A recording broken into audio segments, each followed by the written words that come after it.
Assalamualaikum warahmatullahi wabarakatuh. Perkenalkan, nama saya Sabrina Lestari, NIM F1G11958. Di sini saya akan menjelaskan beberapa materi yang telah dijelaskan pada mata kuliah Data Warehouse yang ditunjang sebagai nilai UTS. Baik, langsung saja kita masuk pada topik pembahasan. Topik pembahasan pertama yaitu konsep data warehouse, yang kedua ada arsitektur data warehouse, yang ketiga ada model star schema, dan yang keempat ada simulasi algoritma. Langsung saja, yang pertama data warehouse. Data warehouse adalah sistem yang menggabungkan data dari satu atau lebih sumber ke dalam satu penyimpanan data tunggal, terpusat dan konsisten untuk mendukung berbagai persyaratan analitik data. Bisa kita lihat di slide, data warehouse didukung oleh data mining, artificial intelligence, machine learning, front-end reporting, dan OLAP, online analytical processing. Selanjutnya, manfaat dari data warehouse. Yang pertama yaitu untuk memusatkan data dari sumber yang berbeda. Kemudian yang kedua, menciptakan satu sumber kebenaran. Yang ketiga, memanfaatkan semua data sekaligus meningkatkan kecepatan untuk mengakses. Yang keempat, memfasilitasi keputusan yang lebih cerdas menggunakan business intelligence. Dan yang terakhir, data warehouse mendukung penambahan data, AI, mesin pembelajaran, OLAP, dan pelaporan front-end. Data warehouse membantu organisasi meningkatkan kualitas data, mempercepat wawasan bisnis, meningkatkan pengambilan keputusan, dan menghasilkan keuntungan yang kompetitif. Selanjutnya, istilah yang berhubungan dengan data warehouse. Yang pertama yaitu ada data mart, kemudian kedua online analytical processing atau OLAP, dan yang ketiga ada pemrosesan transaksi online atau OLTP, yang keempat ada tabel dimensi, yang kelima ada tabel fakta, dan yang terakhir ada DSS. Selanjutnya, karakteristik data warehouse. Yang pertama ada berorientasi pada subjek, yang artinya adalah data warehouse diorganisasikan ke dalam subjek bisnis yang utama dibandingkan fungsi bisnis yang berjalan. Yang kedua ada kepemilikan data terintegrasi atau data terintegrasi. Maksudnya di sini adalah data yang akan masuk ke dalam data warehouse dapat berasal dari berbagai sumber data yang berbeda, dan data tersebut dapat memiliki format, nama file, dan ukuran yang berbeda. Kemudian dibuat dalam jangka waktu tertentu atau time variant.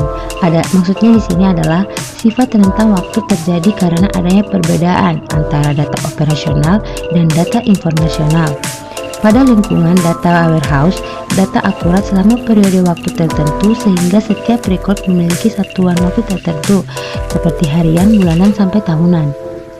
Dan yang terakhir ada data yang disimpan bersifat permanen atau non-volatif. Maksudnya di sini adalah data warehouse bersifat non-volatif, artinya tidak mengalami perubahan. Dalam database, data warehouse hanya ada dua kegiatan manipulasi data, yaitu pemasukan atau loading dan pengaksesan data. Selanjutnya, sistem data warehouse populer. Beberapa penyedia sistem data warehouse berbasis cloud yang lebih dikenal yakni Amazon Redshift menggunakan perangkat keras khusus Amazon Web Service dan perangkat lunak berpemilik di cloud untuk kompresi dan enskripsi data yang dipercepat, pembelajaran mesin, dan algoritma pengoptimalan grafik yang mengatur dan menyimpan data secara otomatis. Selanjutnya, Google BigQuery menjelaskan sistem data warehouse sebagai solusi data warehouse multi-cloud yang fleksibel. IBM DB Warehouse dikenal luas karena skalabilitasnya, kemampuan pemrosesan paralel yang masif, kecepatan petaflop, fitur keamanan, dan waktu aktif layanan 99,99%. Sistem data warehouse hybrid cloud lain yang perangkat keras Linux lokal, kecepatan transfer data multi-GB yang cepat, komputasi dan penyimpanan yang dapat diskalakan, elastis, dan toleransi kesalahan sistem yang menonjol saat menggunakan mode Aeon. Oracle menjelaskan sistemnya dibuat untuk menghilangkan manajemen data manual dan melaporkan bahwa mereka menyediakan fitur keamanan otomatis yang ekstensif, termasuk enskripsi data otonom baik saat diam maupun bergerak.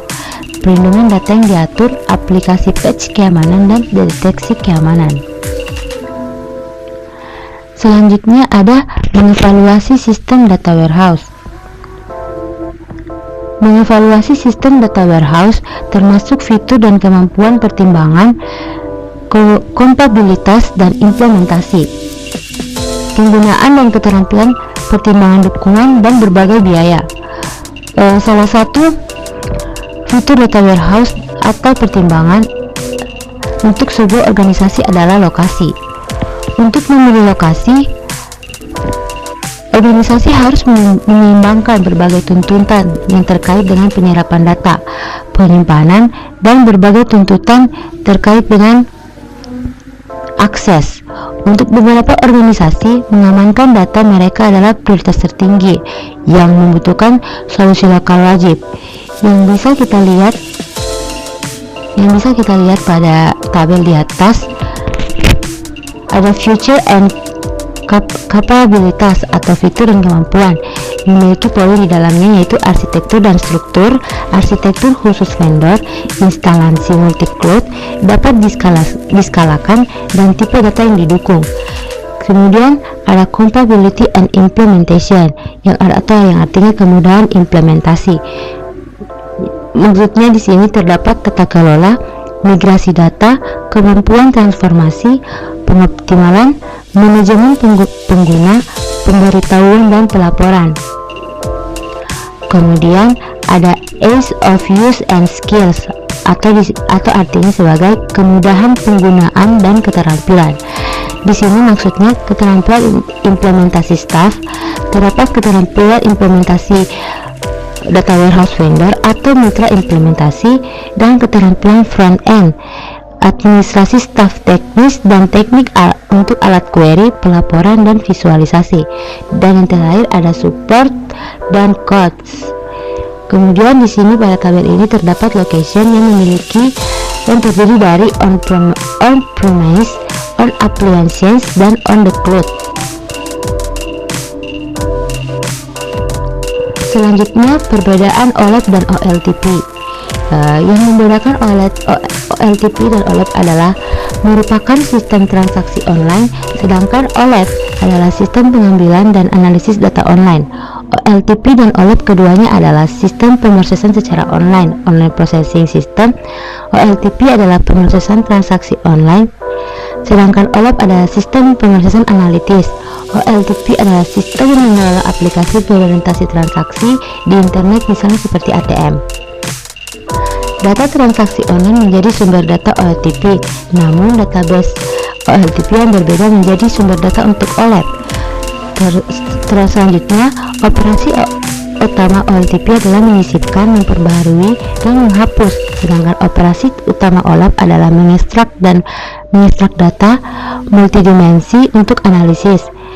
Selanjutnya, OLTP memiliki transaksi yang pendek tetapi sering, sedangkan OLAP memiliki transaksi yang panjang dan lebih jarang.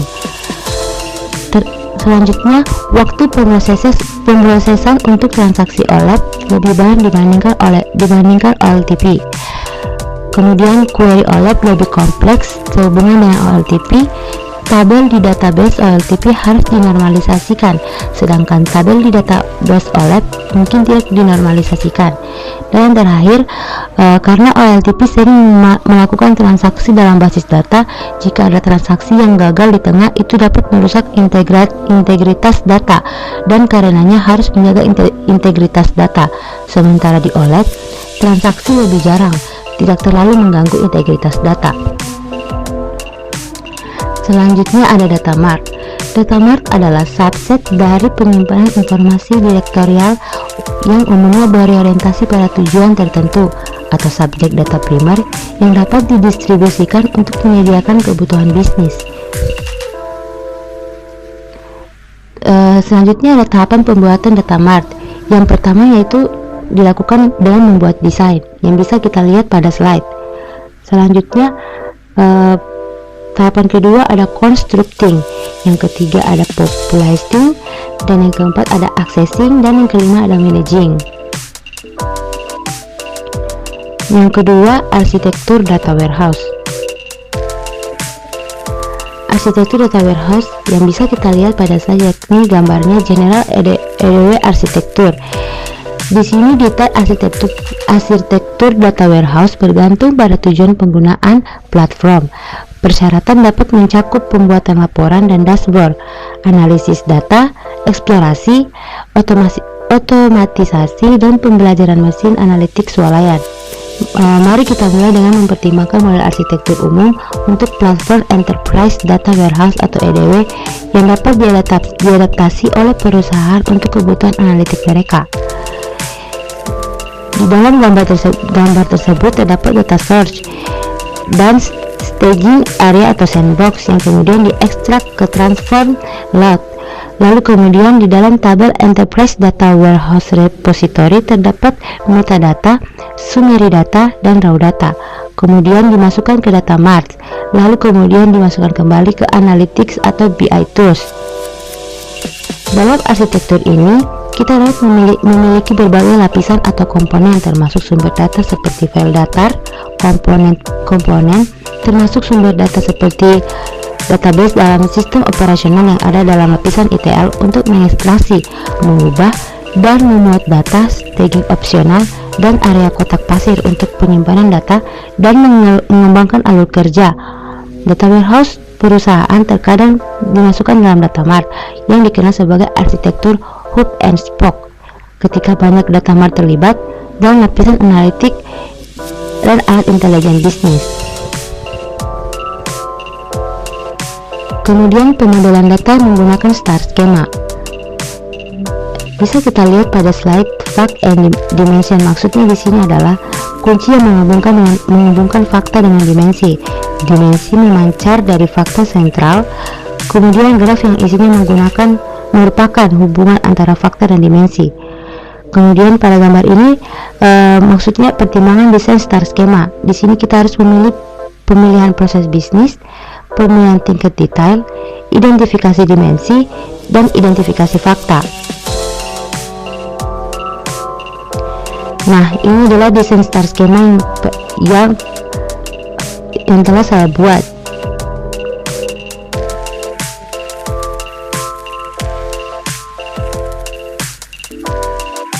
Yang selanjutnya adalah simulasi algoritma.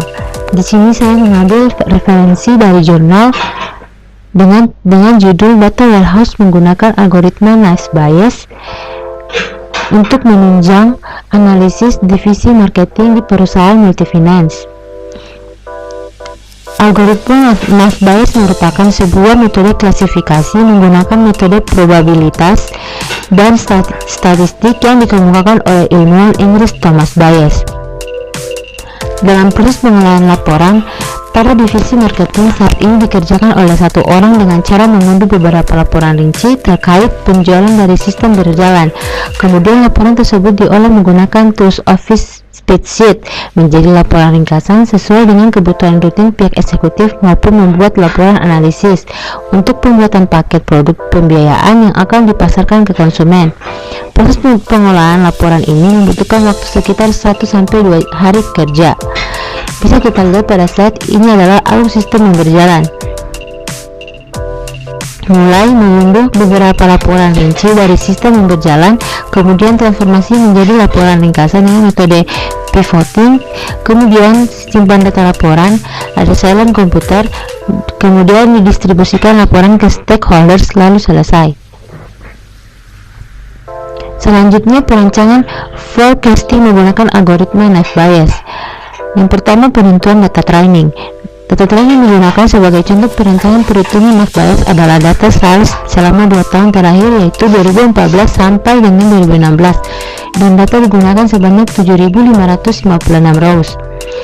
Bisa kita lihat pada gambar data training sales diunduh dari sistem berjalan dengan beberapa informasi klasifikasi data seperti kategori aset atau aset kategori, harga aset, on the right price, uang muka, down payment, dan jangka waktu kredit atau tenor.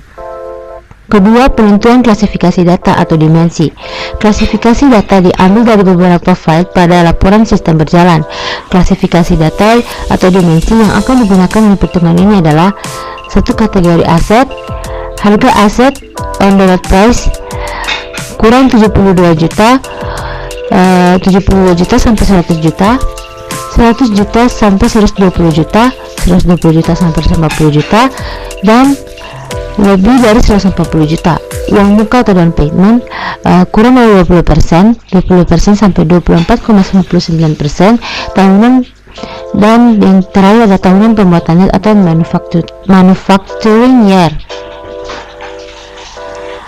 Selanjutnya yang ketiga, menentukan variabel probabilitas yang akan dicari dari data training. Mencari prediksi kelas, jangka waktu kredit atau tenor yang bakal digunakan oleh konsumen berdasarkan variabel atau kriteria sebagai berikut, yaitu aset kategori sama dengan passenger car plus double cabin atau X1, honored price kurang dari 70 juta atau X2 sebagai X2, down payment kurang lebih dari 30% sebagai X3, dan manufacturing year lebih dari 2006 atau tahun 2006 X4 nya. Menentukan dan menghitung probabilitas dari kriteria kelas. Kriteria kelas yang akan dicari probabilitasnya adalah jangka waktu kredit tenor, dan untuk perhitungan yang bisa dilihat pada gambar 4. Keterangan dari jumlah total C1 sebanyak 7.996 dapat dirincian mencari probabilitas dari masing-masing kriteria kelas, yang bisa kita lihat sebagai berikut. Probabilitas untuk tenor 1 tahun sama dengan 0,002475. Kemudian probabilitas pada tenor 2 tahun yaitu 0,13949. Untuk probabilitas tenor 3 tahun yaitu 0,57028, dan yang untuk probabilitas 4 tahun sebanyak 0,25648. Dan yang kelima yaitu menghitung probabilitas dari variabel kelas terhadap kriteria kelas yang sama. Perhitungan masing-masing variabel dimensi adalah sebagai berikut. Yang pertama, probabilitas dari aset kategori passenger class plus double cabin. Untuk mencari probabilitas aset kategori dari setiap kriteria tenor adalah sebagai berikut, yang bisa kita lihat pada slide. Probabilitas untuk tenor 1 tahun PX1 plus C2 sama dengan 159 dibagi 197 sama dengan 0,52027. Dengan cara yang sama untuk setiap tahunnya menghasilkan nilai yang berbeda, yang bisa kita lihat pada slide gambar 5, yakni probabilitas aset kategori passenger car plus double cabin. Selanjutnya, probabilitas dari on the road price kurang 70 juta rupiah. Untuk mencari probabilitas on the road price yang kurang dari 70 juta rupiah, P dalam kurung dibagi dengan X per C1 dari setiap kriteria tenor, yang bisa kita lihat pada slide berikut. Probabilitas untuk tenor 1 tahun sama dengan 0,14439, dan probabilitas untuk tenor 2 0,21142, probabilitas untuk tenor 3 tahun 0,18612, dan probabilitas untuk tenor 4 tahun sama dengan 0,03290. Perhitungan tersebut bisa dilihat pada gambar 6. Kemudian probabilitas dari down payment yang lebih dari 30%. Untuk mencari probabilitas tersebut bisa menggunakan cara yang sama seperti cara-cara sebelumnya, dengan setiap kriteria tenor sebagai berikut, bisa dilihat pada slide. Kemudian perhitungan selanjutnya yaitu probabilitas manufacturing year, yaitu pada tahun 2006. Untuk mencari probabilitas tersebut sama dengan cara-cara sebelumnya, yang bisa kita lihat pada slide.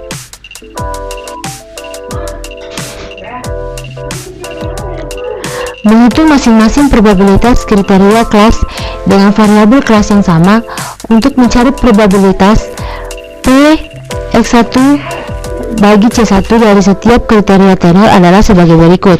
Probabilitas untuk tenor 1 tahun P dalam kurung X1 dibagi C1 kali P X2 dibagi C1 kali P X3 kali bagi C1 dan kali P X4 bagi C1 menghasilkan hasil 0,00121 untuk tenor 1 tahun. Begitu juga untuk tenor 2 tahun, 3 tahun, 4 tahun dilakukan cara yang sama dan menghasilkan perhitungan yang bisa kita lihat pada gambar 9, yakni probabilitas Px1 dibagi dengan C1.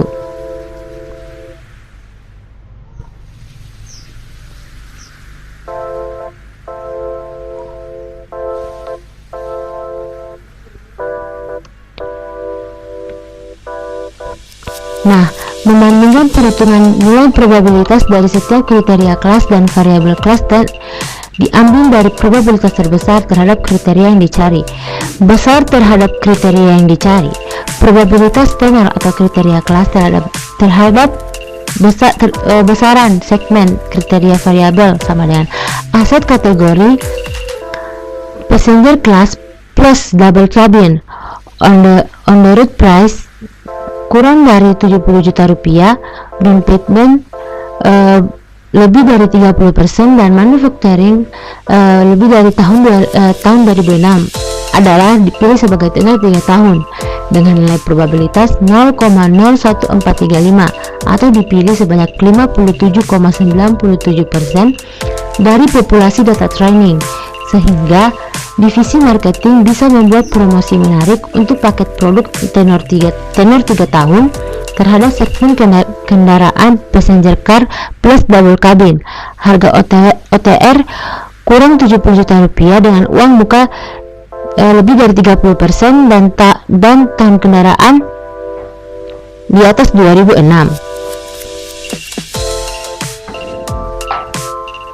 Selanjutnya, proses OTP atau Online Transaction Processing berisikan proses transformasi beberapa data dimensi dan data fakta sales. Proses tersebut bisa dilihat pada tabel di slide. Nah, kemudian proses OLAP atau Online Analytical Processing menghasilkan group sales beberapa dimensi sesuai dengan rancangan. Analisis database yang berupa measures dari data fakta sales atau fact sales yang dikombinasikan dengan beberapa data dimensi untuk menghasilkan analisis data. Kemudian hasil OLAP bisa kita lihat pada gambar. Ini adalah tampilan OLAP dengan SQL Server menggunakan server manajemen studio. Nah, selanjutnya ini adalah perancangan star schema.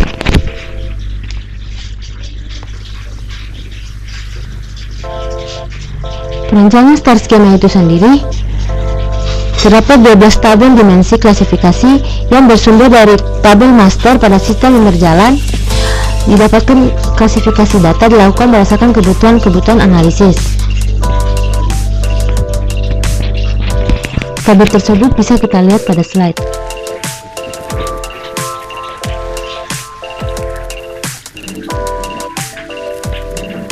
Selanjutnya, implementasi yang termuka. Implementasi yang termuka menghasilkan beberapa screen terutama untuk mengunduh beberapa laporan analisis yang salah satunya sedang menggunakan metode forecasting dengan algoritma Naive Bayes. Implementasi tersebut bisa kita lihat pada slide.